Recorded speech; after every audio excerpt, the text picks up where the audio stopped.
सोलापूर शहरातील मराठा मंडळ संचलित मराठा मंडळ हायर सेकंडरी स्कूलमध्ये रविवारी मोठ्या उत्साहाने आंतरराष्ट्रीय लोकशाही दिन साजरा करण्यात आला।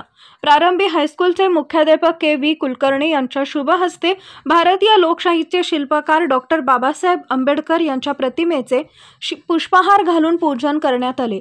नंतर मराठा मंडळ हायस्कूलचे सहशिक्षक जे.डी. बिर्जे यांनी विद्यार्थ्यांना लोकशाही राज्याची संकल्पना व त्याचे महत्त्व विशद केले।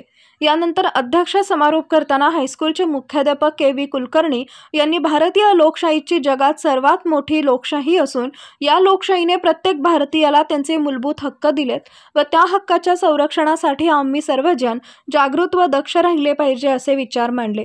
शेवटी सर्व विद्यार्थ्यांनी वर्धे पेट्रोल पंपपासून शिवस्मारक चौकापर्यंत येऊन त्या चौकामध्ये मानवी साखळीच्या स्वरूपात लोकशाहीचा विजय असो, डॉक्टर बाबासाहेब आंबेडकर की जय अशा घोषणा दिल्या व त्यानंतर या कार्यक्रमाची सांगता झाली।